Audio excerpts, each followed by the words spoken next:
바다 멘토링 팟캐스트.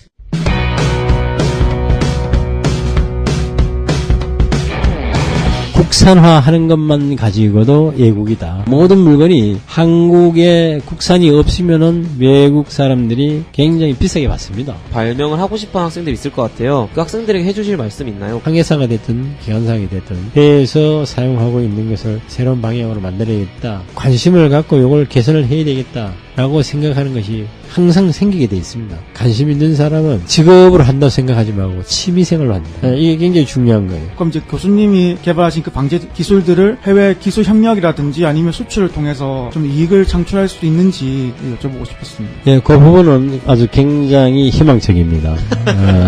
근데 제가 듣기로는 여자가 그쪽 분야에 가기에는 남자보다 힘든 부분이 많다고 들었는데 그 부분에 대한 의견을 듣고 싶고 그 분야에 취업을 하고 싶다면 어떤 방향으로 공부해야 되는지 알고 싶습니다. 예, 처음에 얘기했던 여자라는 개념은 아무런 관계가 없습니다.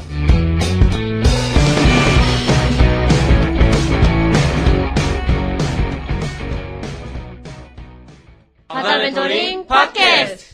해양 청춘 방랑자들의 쉼터 바다 멘토링 팟캐스트입니다. 저는 진행을 맡은 미녀가 되고 싶은 마녀 섹시 마녀이고요. 저는 약방의 감초라면 바다엔 플랑크톤, 없어서는 안 될 존재 플랑크톤입니다. 네, 그리고 오늘의 패널 최코디 씨 나오셨습니다. 네, 안녕하세요. 최코디입니다. 반갑습니다. 반갑습니다. 오랜만에 뵈네요. 오랜만이야. 내 코너를 여러분들이 뺏어갔어요. 나는 그래서 멀티를 세운 거고. 복수 나온 거예요, 오늘? 아니, 복수라뇨. 불러서 왔죠. 오늘 비가 되게 많이 와서 차가 너무 막혔어요, 오는데. 신발 다 베렸어요. 비가 너무 많이 오네요. 들으시는 분들은 그날 날씨가 좋을지 모르겠는데 저희 오늘 녹음한 18일 수요일은 되게 비가 많이 왔습니다. 네, 이제 여러분이 기다리고 기다린 너의 잡 소리가 들려 시간이 돌아왔습니다. 오늘은 해양환경 오염 전문가 멘토분을 모시고 해양환경에 대해 이야기하는 시간을 갖도록 하겠습니다. 네, 반갑습니다. 반갑습니다. 교수님 자기소개 부탁드리겠습니다. 예, 반갑습니다. 저는 한국해양대학교 71학번 27기 졸업하고 배에서 약 한 15년 정도 승선 생활을 했습니다. 그리고 나서 해양수산연수원에서 교수로 26년 동안 교수 생활을 했습니다. 네, 이상입니다. 저희 교수님 혹시 몇 기세요, 해사대? 네, 해사대학교 얘기하면 27기 되겠습니다. 27기. 저기 오늘 멘티 중에 해사대 친구가 한 명 왔는데 해사대 친구 몇 기인가요? 68기. 68기라고 하는데 이제 엄청난 세대 차이가 납니다. 아무튼 저희 멘티 중에 이제 직속 후배는 아니지만 후배분이 계시기 때문에 좋은 말씀 부탁드리도록 하겠습니다. 네, 본격적인 이야기에 앞서서 오늘의 멘토님을 낱낱이 파헤쳐보도록 하겠습니다.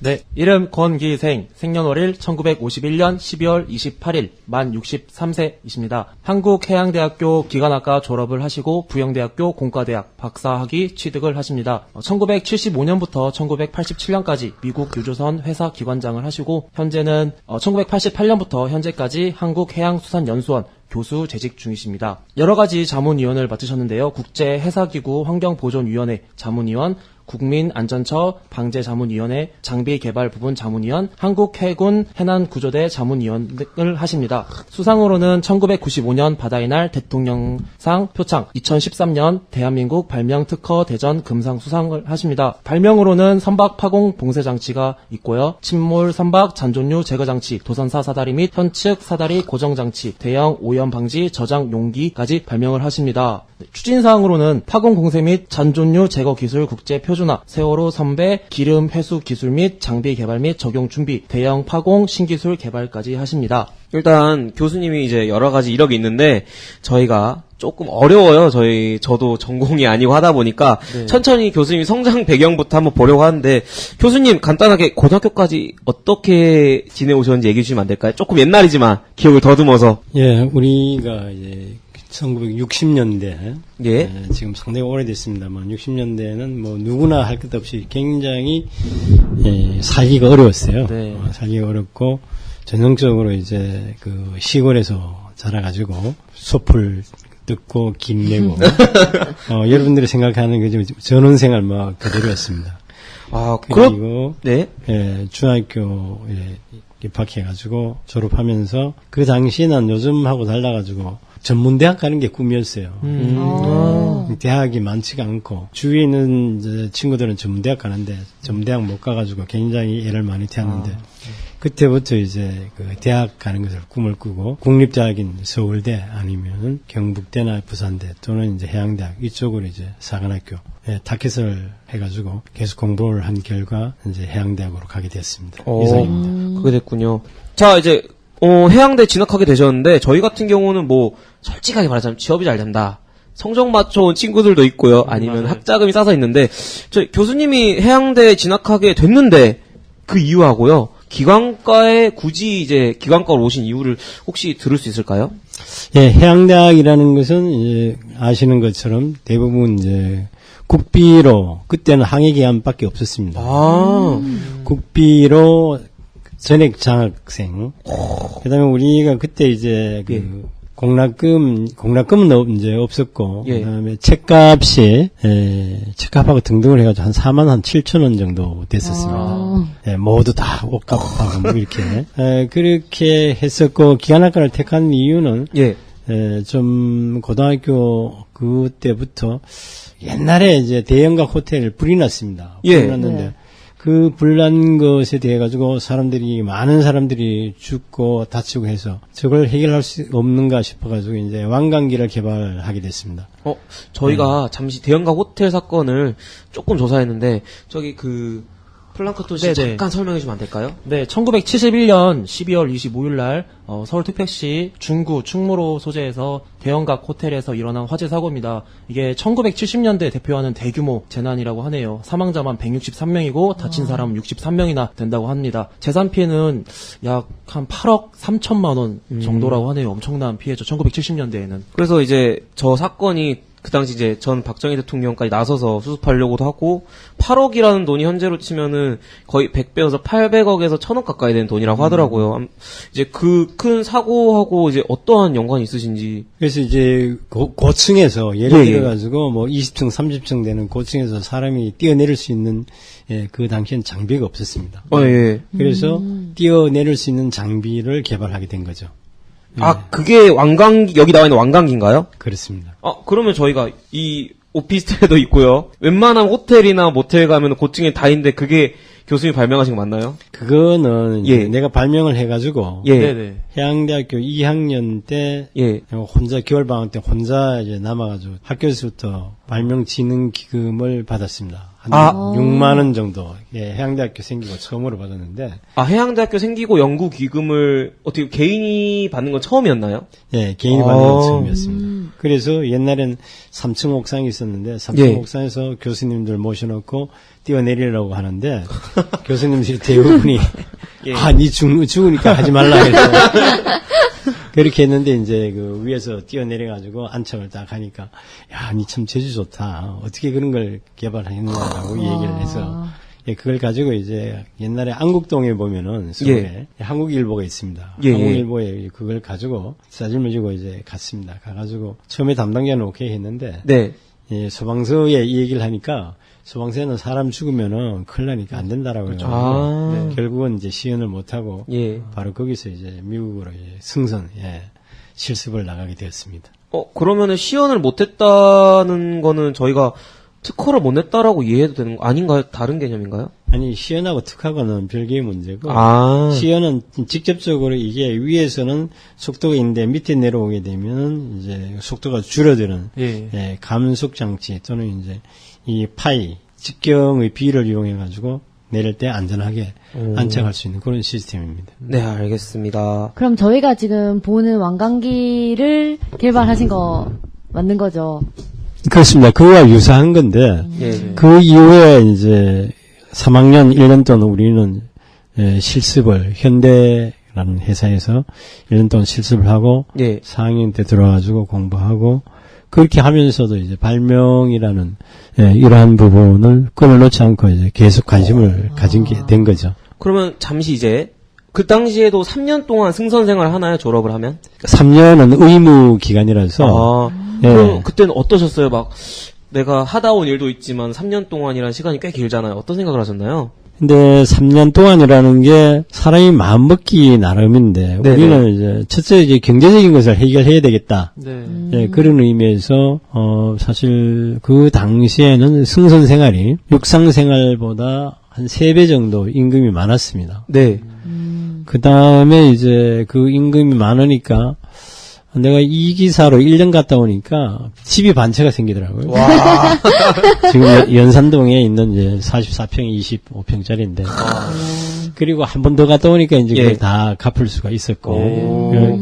그래서 한 2년 내지 3년 정도 승선을 하면은 단독주택이 하나씩 뭐 직급이 많이 높지도 않고 네. 이항사나 뭐 이기사 이런 레벨에서 굉장히 분위기가 좋았다고 할 수가 있죠. 그만큼 고생도 많이 하셨죠.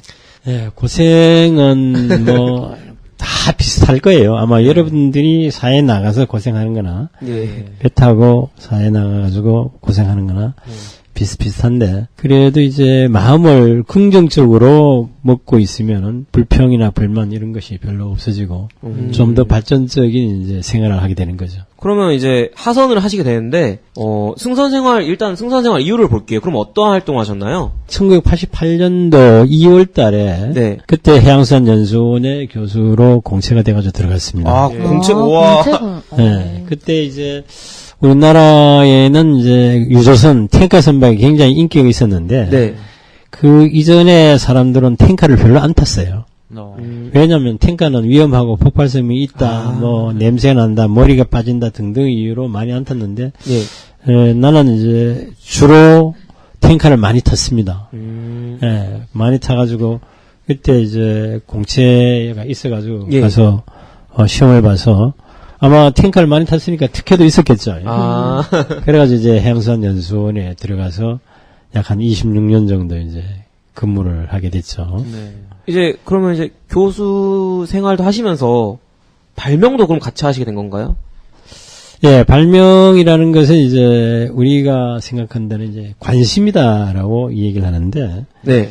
예, 관심이다. 관심을 두고 보면은 이제 여기에 예를 들어가지고 한 가지만 얘기를 하겠습니다. 예. 여기에 있는 과자가 있는데, 예. 예. 이 과자를 그냥 가만히 한색으로 하면은 이게 보기에 별로 안 좋으니까, 네. 이 메이커에서는 요걸 요렇게 이제 라운드지게 만들어가지고 뭐 하면. 검은색도 들어가고 과자 이렇게 만든다는, 네. 그렇죠. 예. 요런 식으로 이제 관심을 갖고 보면 이게 뭔가 이 디벨로퍼, 즉 이제 뭔가 좋아하실 수 있는 그런 여건을 만드는 게 발명이 아닌가. 아주 쉽게 생각하면 그런 얘기가 발명이 되고. 큰 게 아니네요, 진짜. 그렇습니다. 발명은 아주 적은 데서부터, 사소한 데서부터 이제 예. 만들어지는 것이다. 자, 그러면 이제 저희가 조금 정보를 받아봤는데, 취미 생활로 뭐 직무 발명하셨다는데 한국 최초의 C형 대형 오일 펜스를 개발했다고 하는데 이게 어떤 건가요?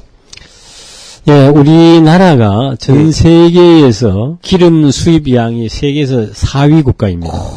엄청 수입이요? 예, 좁은 나라에 수입량이 의존을 많이 한다 이거죠, 그죠? 예, 네. 많이 수입도 하고 많이 수출도 하는 나라입니다. 이렇게 이제 많은 그 원유라든지 제품을 수출하는데 예. 이 사고가 굉장히 많이 납니다. 음. 사고가 많이 나는데 그 당시만 해도 이게 우리나라에서는 대형 오일 붐을 만드는 회사가 없었습니다. 네. 네.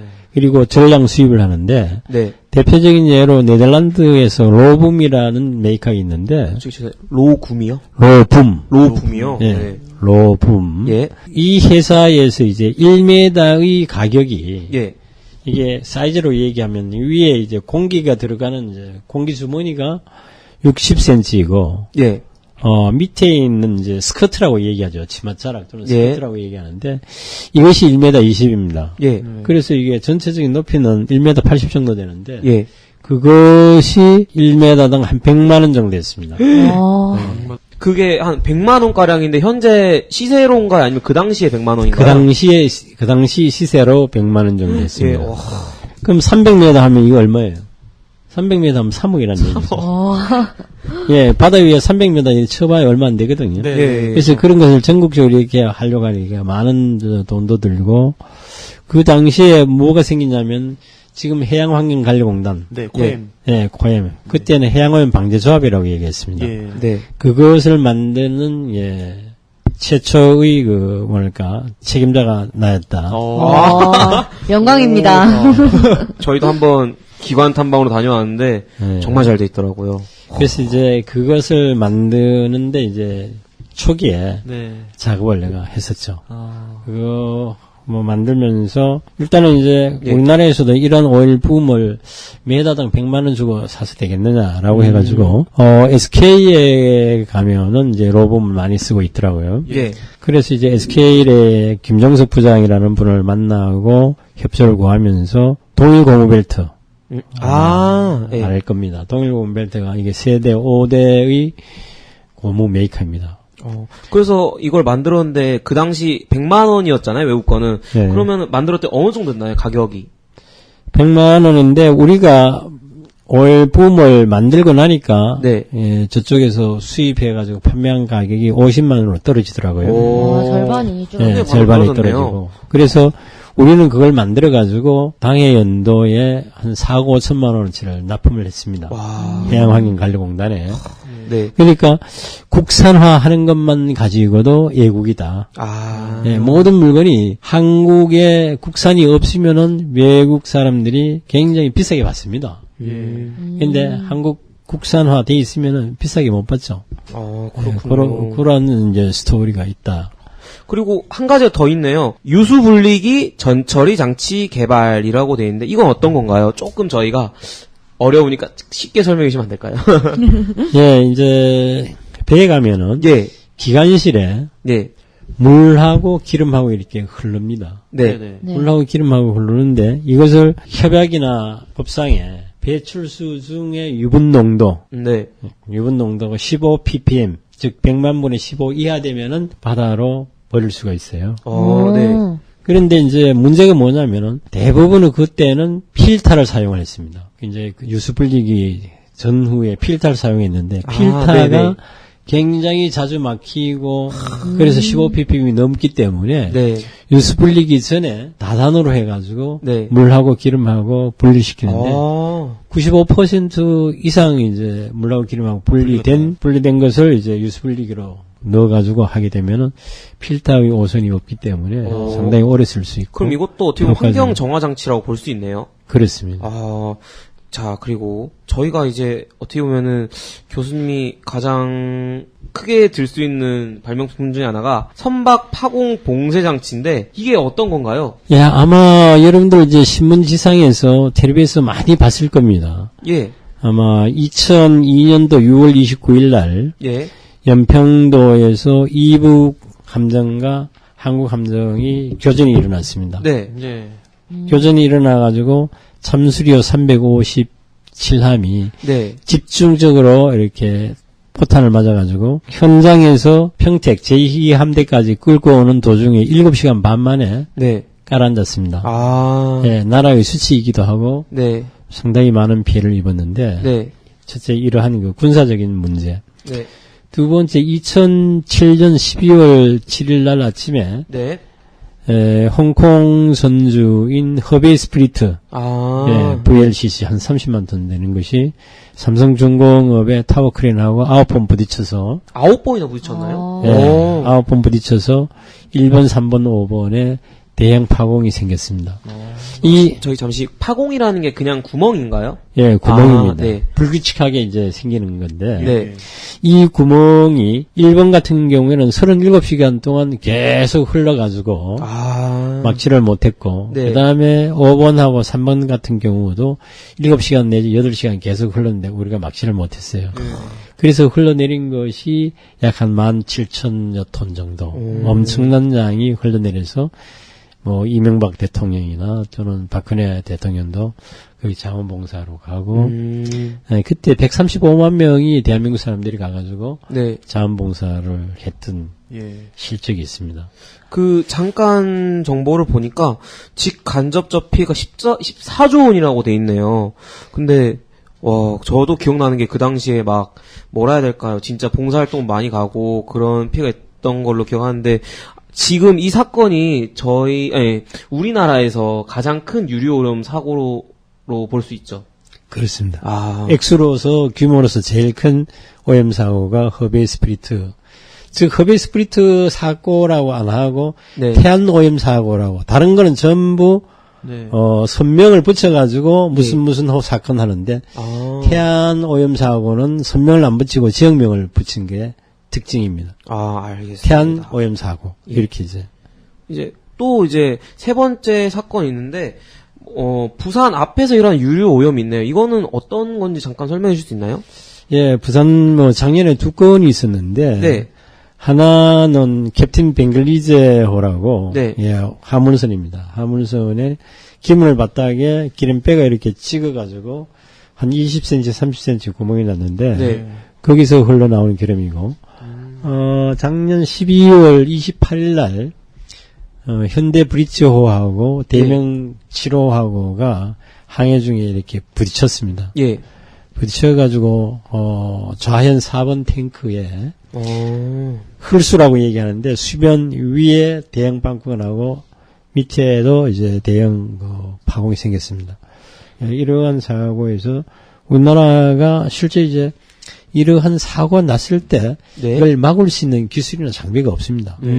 우리나라뿐만 아니라 전 세계적으로 없는 거예요. 예. 그래서 이제 우리가 지금 개발 중에 있고 네. 예, 한 단계 한 단계 계속 레벨업을 하고 있습니다. 근데 제가 뉴스를 봤는데 시제품이라고 봐야 할지 모르겠는데 설치하는 걸 봤거든요. 그게 아직 완성 단계가 아닌가요? 그러면? 완성된 것도 있고 완성이 네. 안 된 것도 있는데 일단은 일단은 이제 그 파공이라는 게 큰 거, 적은 거, 그다음 안쪽으로 이제 그 흘러 들어오는 걸 막는 것인가, 바깥쪽으로 흘러 나오는 것을 막는가 이런 네. 여러 가지 종류가 있기 때문에 네. 방수 장비는 이제 우리가 완성을 했고, 네. 그다음에 대형 파공 봉쇄 장치는 이 돈이 뭐 몇백만 원, 몇천만 원 드는 게 아니라 수억이 드니까 네. 이거는 이제 국가 사업으로 지금 준비를 하고 있습니다. 네, 알겠습니다. 그러면 지금 그 파공 봉쇄 장치를 발명하기 전에는 기름 유출 사고가 나면 기름이 다 빠질 때까지 속수무책이었던 건가요? 그렇습니다. 우리나라뿐만 아니라 다른 나라에서도 웬만해 가지고는 사람이 이제 파공이 예. 한 20cm, 30cm 정도만 되더라도 이걸 못 막거든요. 네. 그리고 이제 그 올라가 가지고 절벽 같은 데 올라가서 세기를 친다는 그 자체가 거의 불가능하니까 파공난 위치까지 셀 때까지 계속 기다리고 있었습니다. 샌 기름을 최소화하기 위한 것을 우리는 방제라고 얘기를 합니다. 네. 예, 방제, 영어로 레스폰스라고 얘기를 하고, 네. 나오는 것을 막는 것을 우리는 방지라고 얘기를 하죠. 방지입니까? 방지. 네. 예, 방지를 프리벤션이라고 얘기하는데, 네. 그래서 이제 한국 정부는, 해양경비대에서 이제부터는 방제는 뒤로 하고 방지부터 하자. 그래서 정책을 지금 바꾸고 있습니다. 네. 그래서 1월달, 작년에 12월달, 1월달 계속 대책회의를 하고, 내가 그쪽에 가서 발표를 하고, 시연을 준비를 하고 있습니다. 근데 그래서 이 파공 장치로 2013년 대한민국 발명 특허대전 금상을 받으신 건가요? 그렇습니다. 근데 받으시면서 안 좋은 일이 생겼어요. 정보 조직 개편으로 인해서 개발 지원이 중단됐는데 어려움을 많이 겪으셨을 것 같아요.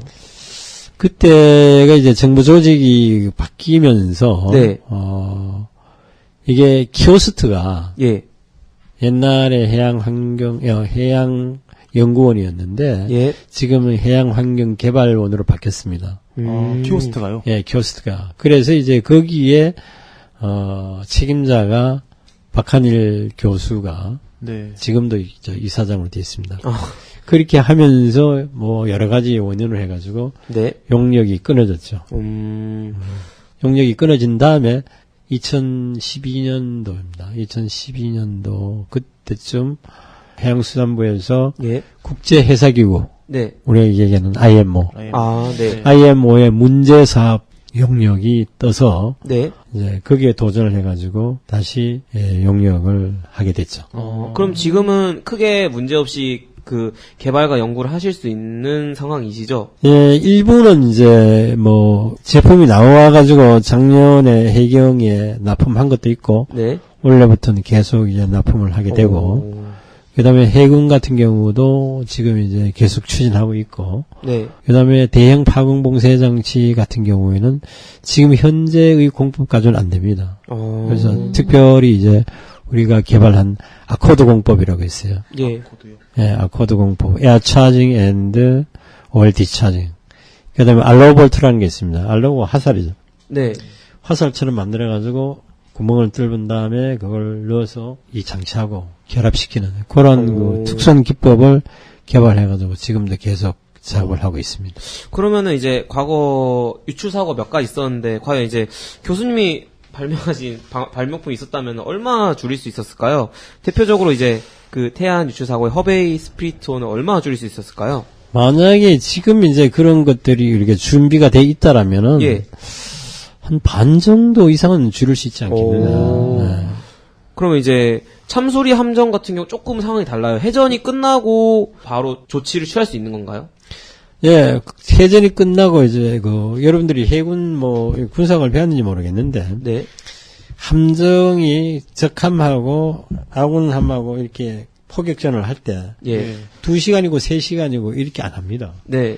3분 내지 한 10분 정도 이렇게 포격을 하고 다시 물러납니다. 또 하고 물러나고. 짧은 시간에, 네. 예, 짧은 시간, 한 10분 이내에 이제 그 전투가 끝납니다. 계속 양측에서 포격을 하게 되면은 예. 배 두 척 다 적함이든 아군함이든 두 척 다 깔아넣는다고요. 그러니까 그런 것을 피하기 위해서 다닥 이제 쏘고 그다음에 물러나고 또 다른 배가 들어가서 하고 이렇게 하는데 네. 이때 예를 들어서 파공이 몇 개가 났냐면은 이제 85mm, 40mm, 17mm 되는 이제 포탄이 배에 난 구멍이 258개가 났습니다. 크고 작은 게. 네. 그래서 이제 258개가 났는데 이게 흘수 위에만 다 있습니다. 흘수 밑에는 아마 여러분들 시골에서 보면은 이게 수제비 뜬다고 해가지고 돌로를 가지고 딱 치면은 네. 다다다다 이렇게 가잖아요. 네. 마찬가지로 포탄이 수면에 딱 닿으면 이게 그냥 튑니다. 통통 튀는 겁니까, 그렇게? 네, 통 튀어가지고 네. 흘수, 즉 수면 위에 가서 구멍이 다 생기는 거예요. 그래서 이렇게 생긴 구멍을 예. 우리가 개발한 장비만 있으면은 한 5분 내지 10분이면은 뭐 다 막아가지고 배는 이제 안전하게 유지할 수가 있죠. 최소한 침몰 정도는 막았을 수 있겠네요. 예, 뭐 침몰 정도는 100% 이제 막을 수 있다라고 이렇게 보고. 이제 저희가 파공장치 얘기를 잠깐 넘어가서 세월호 사건이 작년에 있었습니다. 4월 16일 날 이제 1년이 조금 남았는데 그 세월호의 유류 수거 기술을 개발하고 있으신 건가요? 다 하셨나요? 예, 굉장히 안타까운 이 얘기인데. 네. 재난이라고 얘기하는 거는 뭐 여러분 가정도 마찬가지고 회사나 국가도 마찬가지고 이게 준비되어 있는 상태에서만 써먹을 수가 있습니다. 재난은. 네. 그래서 세월호가 이렇게 가라앉았습니다. 네. 가라앉았는데 지금 두 가지 문제가 있습니다. 하나는 세월호에 한 230톤 정도의 기름이 있습니다. 네. 아직 안에 남아있습니다. 남아있는 거죠. 그렇습니다. 230톤 정도의 기름이 남아있는 것을 뽑아 올려야 되는 게 한 가지가 있고, 네. 두 번째는 이게 깔아앉아 있는 배를 이렇게 리플로팅이라고 이제 인양을 하는 거죠. 네. 인양하는 것이 있는데 우리가 새로운 공법을 사실 개발했어요. 네. 내가 개발을 해가지고 준비를 하고 있는데 그 중에 하나가 기름을 빼는 겁니다. 기름을 빼는 것인데 아주 특이하게 예를 들어 가지고 구멍 이제 예를 들어서 이거 탱크가 있으면은 탱크에 우리가 유압을 해가지고 구멍을 거기 두께가 한 10mm 정도 됩니다. 철판 두께가 10mm 되는 것을 자석으로 붙이고 유압을 해가지고 뚫는데 5분 내지 10분 정도면 뚫힙니다. 네. 5분 내지 10분 정도면 뚫고 그 다음에 이걸 체크해놓고 우리가 개발하는 아코드라는 것을 잡아놓으면 이건 이중으로 되어 있습니다. 바깥으로는 이제 증기나 공기나 뜨거운 물이 들어가고 이 안쪽에서는 이걸 호수를 해가지고 제일 꼭대기에 놓거나 제일 밑에 놓으면은 증기나 공기 또는 물을 잡아놓으면은 위에 있는 데서 기름이 자동적으로 빠져나오도록 되어 있습니다. 네. 예, 빠져나와가지고 예. 공기 또는 증기, 물을 순환을 시키면서 기름을 빼는 이러한 그 기술이죠. 그쪽이 조류가 세다고 들었는데 작업이 가능한 건가요, 현실적으로? 예. 많은 사람들이 걱정을 하고 있습니다. 예. 그래서 지금 이제 우리하고 같이 하고 있는 D라는 회사에서는 다이버만 한 40명 정도 있어요. 네. 그 다음에 이제 내려가는데 LAS라고 하는 그 케이지, 엘리베이터식으로 된 걸 쭉 타고 내려갑니다. 다이빙벨 말씀은 다이빙 벨은 아닌데. 약간 다른 개념인 예, 건가요? 다른 네. 개념. 그런 걸 타고 내려가가지고 1시간 작업하는 데는 별 문제가 없어요.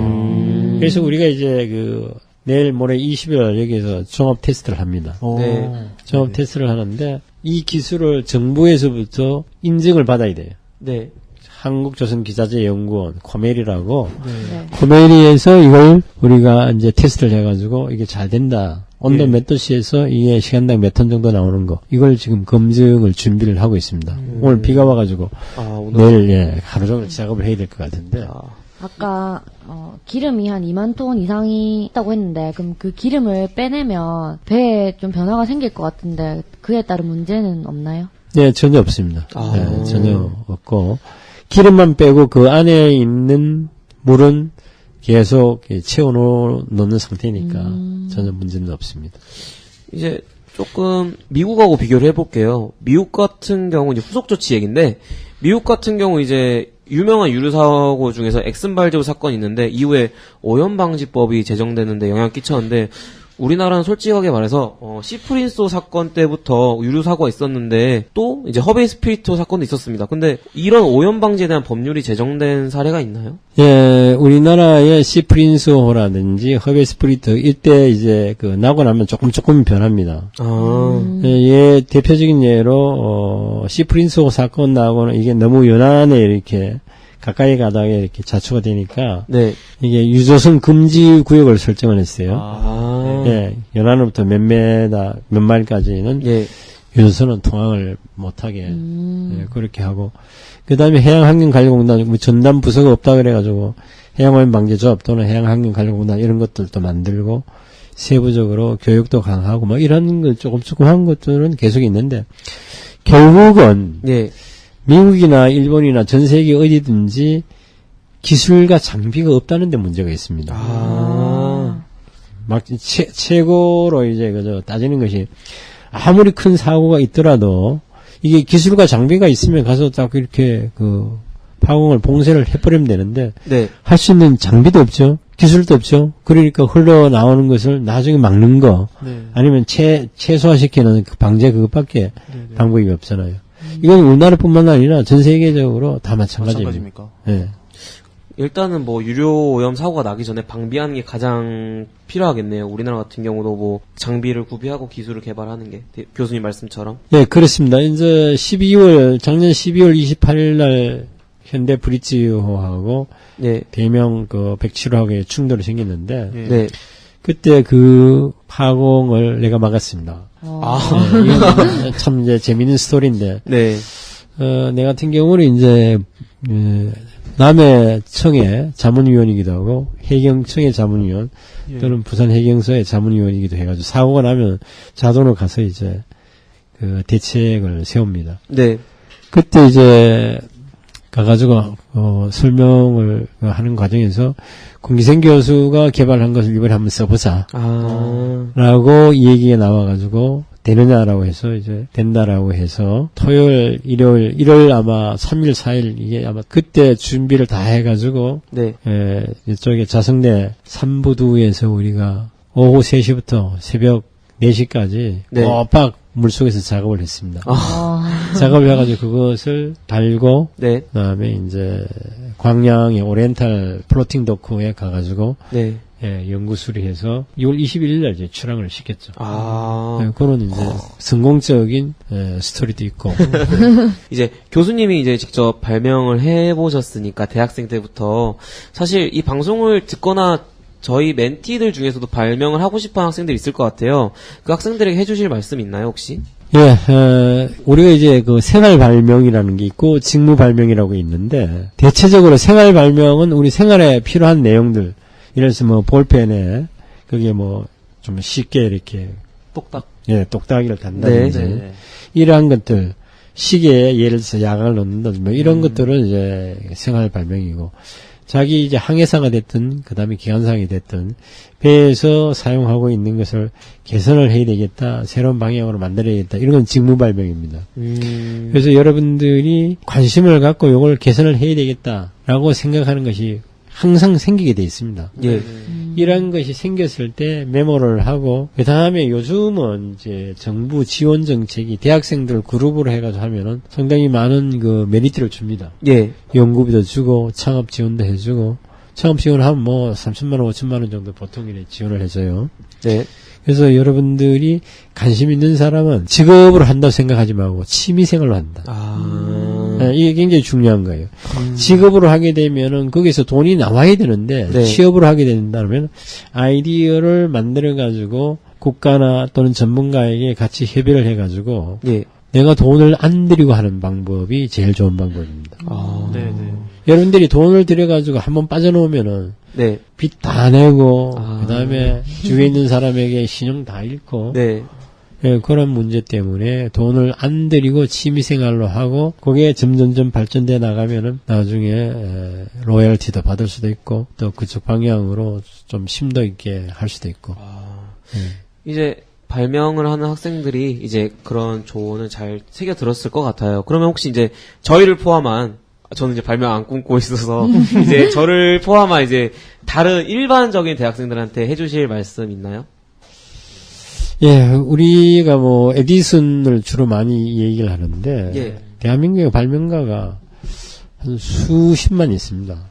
수십만 있는데 이 양반들이 대부분 예. 발명가다라고 얘기를 하는데 실질적으로 10만 건 정도의 그 발명 이렇게 아이디어가 있는데 예. 성공하는 건수는 한 건 내지 한 5건 정도밖에 없습니다.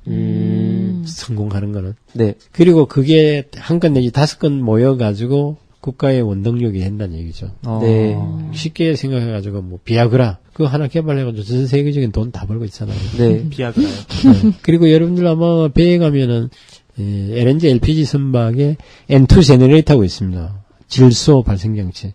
그런 것 같은 경우에도 발명을 해가지고 네. 상당히 많은 부가가치를 뭐 만들고 있다. 뭐 이렇게 볼 수도 있고. 우리 같은 경우에도 지금 이제 아직까지는 때가 좀 이른데 이게 국제협약이나 또는 ISO나 막 이런 것들이 채택이 돼가지고 된다라면은 대한민국의 안전이라든지 또는 기술력 향상에 상당히 도움이 되지 않겠는가. 네, 그렇게 생각을 합니다. 멘토님 발명품을 그냥 글로만 봤을 때는 이러한 걸 하셨구나 싶었는데 직접 얘기를 들으니까 더 대단한 멘토분을 오늘 만난 것 같아서 되게 영광입니다. 사실 네. 제가 담당자가 되어서 멘토님이 발명하신 걸 조사하는데 너무 어려워가지고 홈페이지 몇 번 들락날락 했는데 그래서 오늘 제가 좀 쉽게 저는 좀 이해되니까 오늘 좀 쉽게 이해할 수 있었던 것 같습니다. 네. 다들 잘 이해하셨을 거라고 생각하면서 이제 저희가 미리 질문을 받았어요. 그거를 한번 플랑큰토 씨가 네, 큰 소개해 톤, 큰 톤. 네, 죄송합니다. 플랑 씨가 어렵죠? 네, 발음 어렵죠? 플랑 씨가 대신 질문해 보는 시간을 갖도록 하겠습니다. 저희가 저번 주부터 구글 설문지를 통해 받은 Q&A입니다. 첫 번째, 해양 유료 유출 사고 때 유료의 종류에 관계없이 모두 수거가 가능한가요? 액체로 된 것도 있지만 기체로 된 건 이제 휘발성이기에 날아가 버리는데 그리고 유류가 뜬다고는 하지만 그것을 건져내면 100% 방제가 가능한지 여쭤보고 싶습니다. 자, 일단 이제 그 기름 종류, 예. 그다음에 HNS 두 가지로 나누는데 HNS라고는 하자디어스, 녹시어스 सब스턴스 이렇게 이제 HNS라고 얘기를 해요. 네. 유해 및 그 위험 물질. 이게 이제 보통 기름하고 그다음에 그 케미칼, 예. 화학 물질하고 두 가지로 나누는데 대부분의 기름은 예를 들어 가지고 이게 그 위에 뜹니다. 예. 떠가지고 그것을 건져 올리는 것을 우리는 방제라고 얘기를 했고 네네. 나오는 것을 막는 것을 방지라고 얘기를 했는데 네. 케미칼도 역시 마찬가지입니다. 케미칼도 굉장히 팍팍한 것도 있고 근데 케미칼의 7, 80%는 대부분은 나오자마자 그냥 날아가 버린다고요. LNG, LPG 같은 건 나오자마자 대기로 다 날아가 버린다고요. 네. 그럼 방법이 없습니다. 아. 그런 것 같은 경우에는 네. 방제하는 방법은 전혀 없다. 아직. 가만 내비두면은 그냥 이렇게 대기로 날아가가지고 확산되니까 네. 대기만 오염이 되겠죠. 오. 네, 이상입니다. 두 번째 질문입니다. 서해안 방제하실 때 생긴 궁금증인데 그 기름 닦는 종이 있잖아요. 흡착포 그게 비싼 건지 제가 알기로는 비싸서 옛날에 면으로 된 티셔츠 막 기증해서 그걸로 집에서 닦았다고. 막 걸레 기증하고. 네, 그걸로 막 닦았다고 하는데 뭐가 더 좋은 건지 효과적인지. 예, 흡착포는 네네. 일반 물은 흡착이 안 돼요. 네. 네. 기름만 흡착이 된다고요. 네, 그런 이제 특징이 있고 네. 일반 면 같은 경우에는 기름도 묻겠지만은 물도 묻으니까 네. 예, 일반 뭐 넉마라고 얘기를 하죠. 네. 웨이스 또는 러그 이렇게 얘기하는데 이런 것들은 좀 성능이 많이 떨어진다라고 볼 수가 있습니다. 그 비싼가요? 그 안 흡착포랑 비쌉니다. 안 비쌉니까? 예. 오. 한 박스 10kg 한 박스에 한 25,000원 내지 3만원. 진짜 싼데요. 그러면 그 태안 허베이 스피리트호 그때는 그 흡착포가 감당이 안 돼서 그럼 기증을 받은 건가요? 감당이 워낙 큰 사고니까 네. 우리나라에 있는 흡착포 모두를 다 동원하고 중국에 있는 흡착포 다 갖다 쓰고 일본의 거 갖다 쓰고 네. 흡착제 같은 경우에도 역시 마찬가지로 이제 그 뿌리는 거 네. 예, 살포제라고 얘기하는데 그런 것들도 우리나라에 이제 재고가 없으니까 그걸 무한정 싸놓을 수는 없잖아요. 네네. 그래서 이걸 이웃 나라에서 이게 OPRC라는 협약이 있어요. 네. OPRC라는 협약이 있는데 각국에서는 예. 이웃 나라가 문제가 생겼을 때 서로 도와주는 협약입니다. 아. 거기 근거를 해가지고 이제 일본에서 큰 사고 나면 우리나라에서 도와주고 중국에서 사고 나면 우리나라가 도와준다. 서로 네. 이렇게. 네. 흡착포가 중국 거랑 일본 거랑 또 한국 거랑 좀 다른 건가요? 성능이? 거의 비슷합니다. 거의 비슷한 네, 거예요. 거의 비슷하고. 그 다음에 이제 이걸 만들 때 예. 성분을 제대로 넣느냐 안 넣느냐에 따라서 약간의 차이는 있겠죠. 그게 뭐 중국제는 뭐 조금 로우 퀄리티다. 뭐.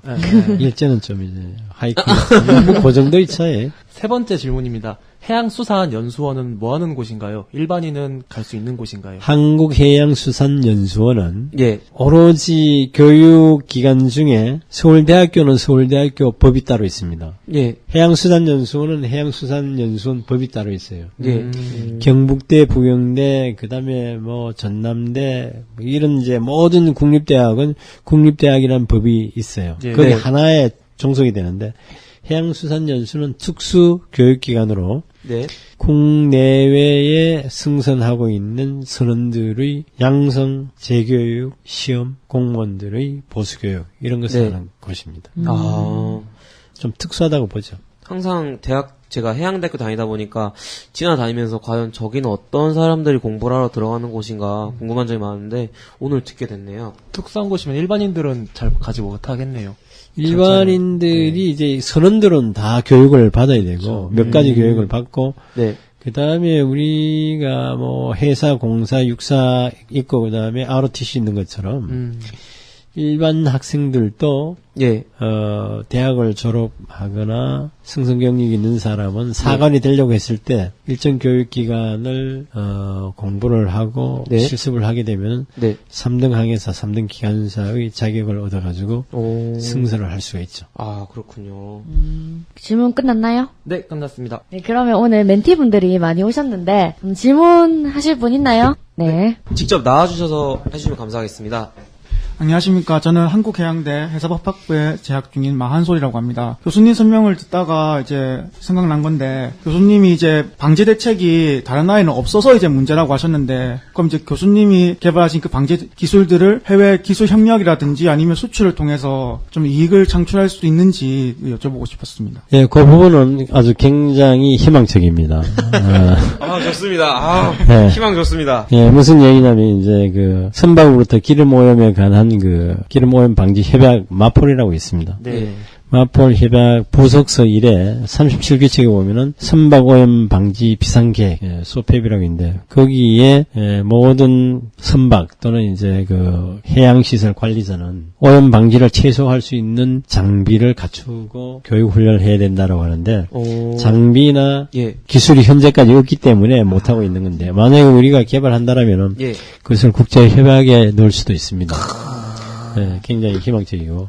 두 번째는 우리나라 이제 해양환경관리법 31조하고 35조가 있는데, 네. 35조에는 예를 들어서 쌍용정유나 석유공사나 GS칼텍스나 하나에너지나 이런 이제 해양시설이라고 얘기를 하는데 네. 해양시설에서도 이러이러한 장비를 구비를 해야 된다라고는 돼 있습니다. 아, 육상에 있는 유류 오염이 일어날 수 있는 장소에서요? 그러니까 우리가 육상이 아니고 해양시설이라고 얘기를 하는데 아, 해양시설로 봐야 됩니까? 예, 아. 해양시설의 정의는 뭐냐면 바닷가에 네.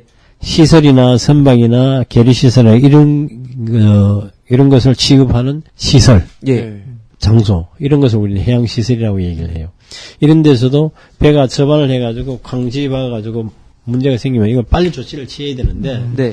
현재까지는 기술이나 장비가 없었다는 얘기고 우리가 기술이나 장비를 개발한다라면 이런 법적 근거를 가지고 세부 조항을 시행규칙이나 시행령을 만들어가지고 어느 정도 되는 이제 그 장비를 준비를 해야 된다라고 그렇게 해 나갈 수가 있죠. 혹시 답변이 되셨나요? 예, 충분히 됐습니다. 네, 알겠습니다. 감사합니다.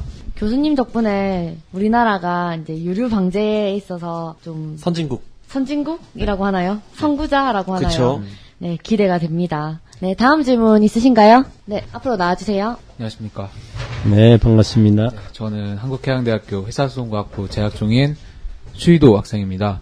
네, 저는 그 유철이제에 대해서 좀 여쭤보고 싶은데 제가 신습선에 탔을 때 같은 경우에도 어선이랑 충돌을 했을 때 사고에서 유철이제를 사용했다고 그 선장님께 설명을 들었었는데 그때 설명을 들었을 때 유철이제가 환경에 미치는 영향이 안 좋은 영향도 있다라고 했었는데 보면은 그러니까 여러 가지 사고에서 유철이제를 사용을 하는데 유철이제에 대한 간단한 설명과 사용할 수밖에 없는 이유를 좀 자세히 듣고 싶습니다. 예, 유체리전은 이제 우리가 얘기하면 쉽게 얘기하면 그 계면 활성제입니다. 아. 계면 활성제이고 집에 보면 퐁퐁이나 트리오 있다라고 보면 네. 그거하고 똑같습니다.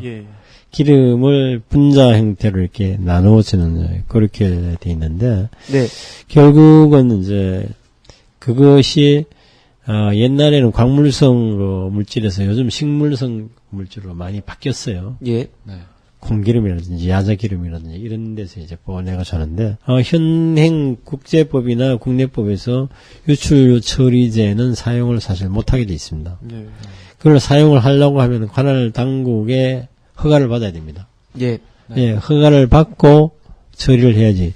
그 다음에 본선에서는 사실은 사고 났을 때 이러한 유출 처리제를 뿌린다든지 아니면 어떤 조치를 한다든지 이거는 100% 금지되어 있습니다. 아. 신고를 하게 되면은 반드시 국가에서 예. 예, 예를 들어서 우리나라 같은 경우에는 해양경찰 또는 해양환경관리공단 민간 업체가 와가지고 그걸 조치를 취해야지. 네. 우리 선원들이 이러한 작업을 하는 것은 원칙적으로 금지되어 있다. 단 신고만 하면 됩니다. 예, 신고하는 형식에 따라서 신고만 하면은 나머지는 육상 지원팀이 다 할 수 있도록 그렇게 돼 있습니다. 제가 봤던 사고 같은 경우도 이제 해양 경찰이 와서 이제 사고 수습을 했었는데 그럼 그 유처리제를 못 쓰게 한다면 그 문제점이 있어서 못 쓸 텐데 그게 어떤 게 가장 큰 영향을 미치는지 듣고 있습니다. 이게 유출 처리제를 쓰면 이게 녹아가지고 밑으로 깔아앉습니다. 네. 깔아앉으면 이제 해저에 있는 식물들, 뭐 플랑크톤 이런 것들이 저서환경. 상당히 그 나쁜 영향을 미치죠. 예. 그래서 못 쓰게 하는 거예요. 건져 올리는 것이 제일 좋은 방법이니까. 네, 감사합니다. 혹시 답변이 되셨나요? 네, 잘 들었습니다. 네. 네, 그럼 다음 질문하실 분 나와주세요. 네, 저는 한국해양대학교 해양환경학과 4학년에 재학 중인 박혜지라고 합니다. 네, 저는 해양환경을 배우는 학생이다 보니 전공 과목 중에서 해양 독성학이라는 과목을 배운 적이 있는데 그 중에서 저는 선박 평형수라는 분야에 가장 관심이 많습니다. 근데 제가 듣기로는 여자가 그쪽 분야에 가기에는 남자보다 힘든 부분이 많다고 들었는데 그 부분에 대한 의견을 듣고 싶고 그 분야에 취업을 하고 싶다면 어떤 방향으로 공부해야 되는지 알고 싶습니다. 예, 처음에 얘기했던 여자라는 개념은 아무런 관계가 없습니다. 여자든 남자든 어떤 여건만 주어진다라면은 뭐 취업을 하거나 또는 연구를 하는데 전혀 문제가 없을 것 같고요. 두 번째는 그쪽에 종사하는 것이 평형수 같은 경우에는 이제 그 평형수를 만든 메이커가 있습니다. 예. 예, 메이커가 있고 그걸 사용하는 선박이 있는데 선박에서는 항해사들이 주로 이제 그걸 취급을 해요. 네. 그러니까 예, 부산에서 평형수를 싣고 호주에 가가지고 풀고 그다음에 다시 다른 항구에서 싣고 풀고 이렇게 계속 하는데 즉 이제 부산이나 어느 항구든지 본래 그 항구의 토속 미생물이 있습니다. 토속 미생물이 다른 나라에 옮겨가면은 예. 그 나라에 있는 환경, 예, 뭐 개구리라든지 안에 있는 고기라든지 뭐 이런 것들을 이제 교란을 시킨다고요. 그것을 방지하기 위해 가지고 깨끗하게 전기 방법이라든지 뭐 화학 제품 소독이라든지 이렇게 해가지고 네. 모든 그 미생물까지 다 죽여가지고 목적 한가가서 풀어내는 예, 그런 것인데 취급하는 거는 이제 항해사가 즉 선언이 돼가지고 취급하는 게 한 가지 있고 이걸 메이커가 있습니다. 우리나라 메이커가 한 8군데 정도 있는 걸로 알고 있습니다. 네. 뭐 더 있을런지도 모르겠는데 이 메이커가 세계에서 가장 많은 나라가 대한민국입니다.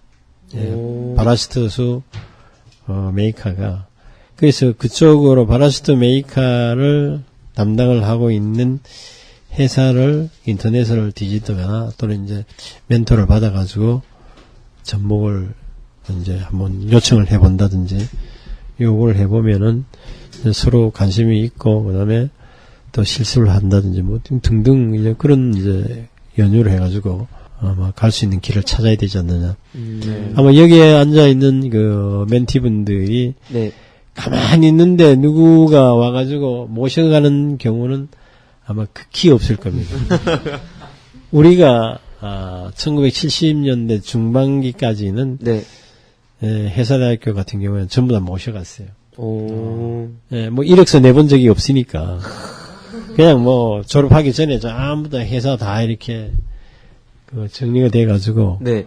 바로 가서 근무하고 이랬었는데 지금은 뭐 회사다기라도 그렇지는 않을 거예요 아마. 예. 굉장히 경쟁이 심한 걸로 알고. 그다음에 이제 그쪽으로 관심이 있다라면은 계속적으로 서치를 한다든지 거기에 대한 협약 또는 원리 이런 것을 계속적으로 관심을 갖고 100명 나오는데 해양 환경과에서 뭐 30명이 다 나온다면 제일 관심이 많고 또 실적이 있고 노력하는 학생을 뽑아갈 거 아니에요. 네. 오늘 그래도 이제 자기 여성분이 실화사례보다는 모든 학생들 하는 고민 같은데 그래도 나와서 자기 진로 고민 말해줬으니까 힘내라고 한마디만 해주시면 안 될까요? 예. 우리가 조금만 한 단계만 들어가면 다 몰라요. 내가 대학교 졸업하고 나니까 그때 내가 최고다라는 생각을 했었는데 네. 그게 며칠 안 가가지고 다 무너지더라고요. 배에 가가지고 뭐를 이제 운전을 하는데 이게 그 원리라든지 고장났는데 그걸 빨리 못 찾아요. 졸업하고 배 타러 갈 때는 내가 최고다라고 했는데 가가지고 막상 고장이 딱 나니까 그걸 해결할 능력이 없더라고. 근데 그걸 파고들고 이렇게 해가지고 가니까 요즘 같은 경우 이제 내가 24일날 이제 세월하고 똑같은 오하마나호 인천에 그걸 방문을 합니다. 지금 2번째 방문을 하는데 네. 다른 사람은 가가지고 계속 이렇게 뭐 찾고 해도 몰라요. 근데 우리는 가가지고 한번 쭉 보고 이건 어디로 연결되고 어떻게 되고 이런 걸 다 아는 것처럼 한 분야를 이렇게 깊이 있게 하면서 가능하면 이제 가능한 범위에서 폭넓게 정보를 입수를 하고 또 그걸 가공을 해가지고 자기만의 노하우를 만들다 보면은 충분히 가능하지 않느냐. 네. 뭐 여러분들 다 마찬가지입니다. 이게 기관학과 나왔다고 해가지고 배에 가서 기관사면 되는 건 아니잖아요. 여러분들 아마 상당히 졸업할 그 당시는 엄청 기분이 좋은데 졸업 딱 하고 나가지고 취직이 돼가지고 가면 괜찮은데 취직 안 되면 막 고민할 거예요. 막막하죠. 네, 고민을 많이 하는데 그러나 이제 길은 항상 있더라는 것이고 아마 우리나라 회사대학뿐만 아니라 우리나라 학생들이 내가 봤을 때 굉장히 경쟁력이 있다라고 보고 우리도 외국 회사에 굉장히 오래 있었습니다. 한 10몇 년간 있었는데 네. 등치가 이래 큰 외국인들하고 같이 해도 진다는 생각 한 번도 해본 적이 없고 그 다음에 성과도 상당히 뭐 잘 내고 있으니까 예, 그렇게 이제 여러분들께서도 하려고 하면은 예, 반드시 좋은 길이 만들어질 겁니다. 예, 이상입니다. 감사합니다. 예. 혹시 다음 질문하실 분 있나요? 네, 시간 관계로 선착순 3명까지만 받고 네, 질문 마무리하도록 하겠습니다. 네, 오늘 비도 오는데 차가 되게 많이 막혔어요. 오는데 힘들게 와주셨을 것 같은데 바쁜 시간 내주셔서 감사하고 오늘 시간 마치도록 하겠습니다. 네, 감사합니다. 네, 감사합니다. 네, 몸살이 걸려가지고 목소리가 안 좋아서. 아이고, 정말 나와주셔서 감사합니다. 네, 미안합니다. 감사합니다. 네. 혜지 친구 어때요? 직접 조언 들으니까. 제가 컴퓨터를 찾아보는 것보다 훨씬 더 와닿는 것 같아요. 봤어? 휘도 학생 어때요? 저는 개인적으로 만 단계를 누가 만드셨는지 진짜 궁금했는데 만 단계 만드신 분이 될 줄 몰랐습니다. 영광입니다. 저기 한설 학생 어때요? 저 같은 경우는 이제 그 문과라가지고 이제 그 뭐지 기술을 이제 어떤 기능을 파악하고 그거에 대한 이제 어떻게 이제 이윤을 창출할까 그런 걸 생각해야 되는데 우리나라가 이제 이쪽 분야에 상당한 권위가 있다고 생각해가지고 그래서 참 봤습니다. 아, 알겠습니다. 오늘 너무 좋은 말씀 해주셔서 감사하고요. 지금까지 권기생 교수님이셨습니다. 박수 한번 주세요. 네.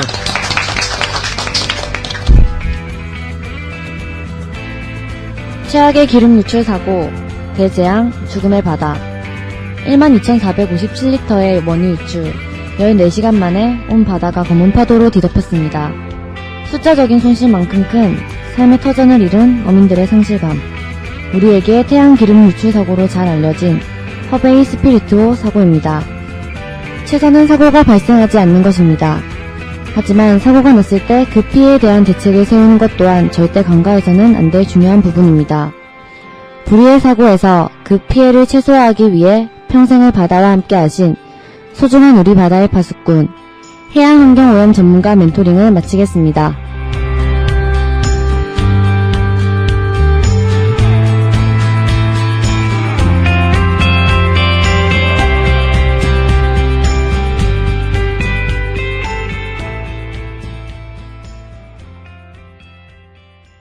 바다 멘토링 팟캐스트.